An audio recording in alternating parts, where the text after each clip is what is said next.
Oi pessoal, aqui é o Rodrigo do Kitnet HQ e hoje eu vou apresentar um quadrinho para vocês que ele é relativamente antigo já, 2019, mas eu tomei conhecimento dele faz um tempo, um mês e pouco atrás, não que eu tenha tomado conhecimento, mas eu peguei para ler, né?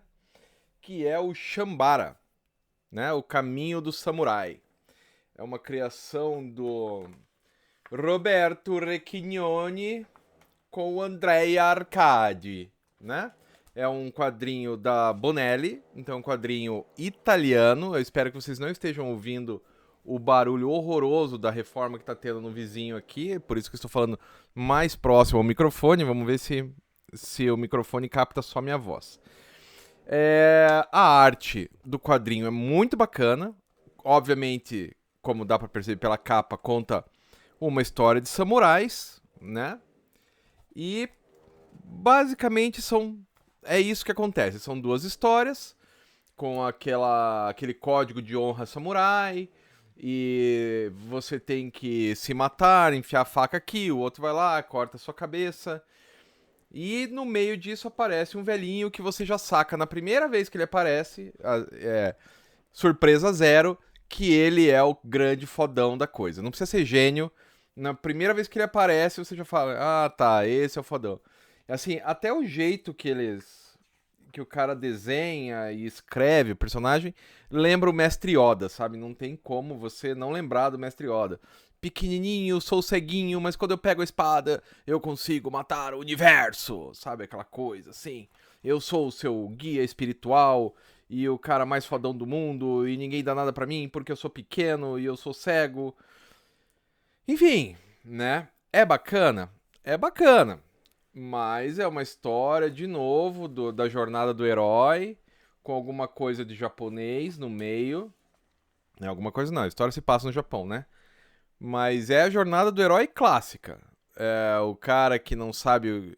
Ele tem que cumprir uma missão porque foi dada a ele, daí ele vai lá e acha o samurai mais velho que ensina para eles poderosos ensinamentos. E daí então a vida dele muda para sempre, ele reconhece o bem do mal. É isso, né? Essa é a primeira história. São duas, né?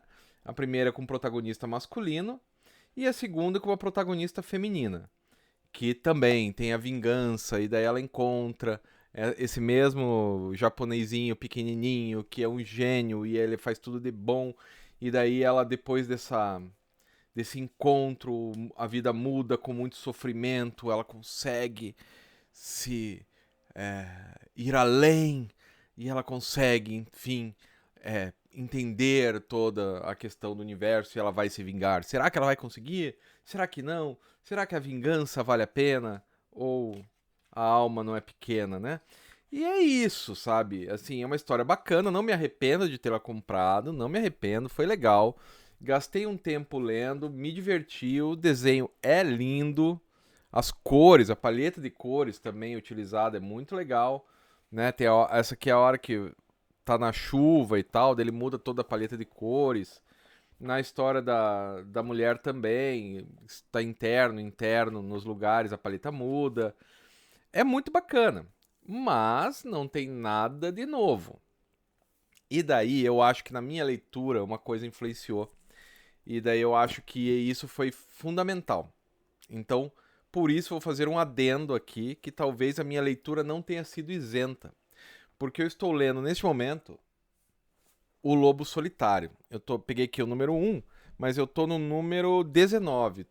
Terminei o 18 e tô no 19. E assim, é difícil pra comparar, hein? Lobo Solitário é, sabe, tipo a Alemanha contra a seleção brasileira, né? 7-1, assim, e fácil, jogando bonito, jogando fácil. O Lobo Solitário é infinitamente melhor do que esse Shambara. Obviamente que ninguém quer fazer o Lobo Solitário, e não é pra comparar as duas obras, não é essa a questão. A questão é que eu, Rodrigo, pessoalmente, estou lendo o Lobo Solitário, e daí por isso eu acho que um pouco da minha fruição da obra foi influenciada pelo Lobo Solitário. Que daí tem uma coisa que é da autenticidade da obra, sabe?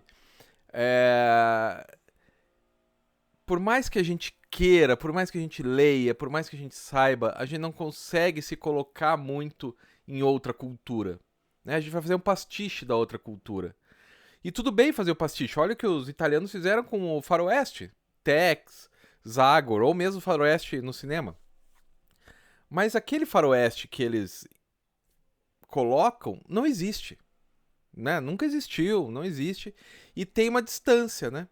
Tem uma distância entre o real, o que supostamente existiu ou poderia existir, e aquilo que os italianos fizeram. E tudo bem, porque a gente está lidando com entretenimento. Só que na hora que você pega Lobo Solitário de um lado e o Chambara do outro lado, isso fica evidente demais. Tem algumas coisas aqui, e daí eu não vou dar nenhum spoiler, mas tem algumas coisas aqui que não casam com a ideia japonesa, com a cultura japonesa. Então tudo bem, é um produto de massa, feito para ser vendido, tanto que está sendo vendido aqui no Brasil e tal. Mas tem algumas coisas que não casam com a ética japonesa, ética no sentido do fazer, que não casa com a ética japonesa do período que eles estão retratando. Então isso me incomodou um pouco. Penso eu que se eu ler esse livro aqui depois, daqui uns 3, 4 anos, ou se eu tivesse lido antes, seria melhor. Eu acho que o Lobo Solitário atrapalhou um pouco a minha leitura. De verdade. Eu acho que ele acabou atrapalhando. Atrapalhar é um bom termo. Acho que ele acabou atrapalhando porque ele é muito superior. E ele tem a autenticidade, ele é um japonês escrevendo sobre o Japão. É lógico que ele está escrevendo sobre um Japão imaginário, que em verdade nunca existiu, e mesmo assim, se tivesse existido, seria 400 anos antes. Mas tem alguma coisa na cultura que tá ali no Lobo Solitário e não tá aqui no Chambara. Então, fica a dica, é um álbum legal, ele é bacana, você não vai se arrepender se comprar. Mas, na minha experiência de leitura, foi demais influenciada pelo Lobo Solitário. Então, se você adquirir e quiser ler, não leia o Lobo Solitário junto. Nem qualquer outro mangá do estilo de vingança e tal, porque é outra Beleza? E daí, pra juntar com o Chambara, eu pensei num cara que foi pro Japão. Ele era o guitarrista do Megadeth, porque eu sempre coloco uma música, né? O cara era o guitarrista do Megadeth e foi pro Japão. Deixa eu tirar o plástico.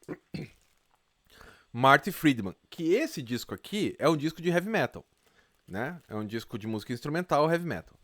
Mas depois ele foi para o Japão. Ele mora no Japão faz uns 20 anos, talvez. Fala japonês fluente e fez a carreira lá. Tentando não, né? Conseguindo fazer música japonesa.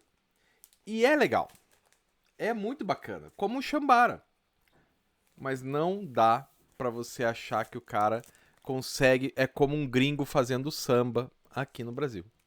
É bom, é legal, é interessante, mas falta alguma coisa que só a alma da cultura que vai estar lá.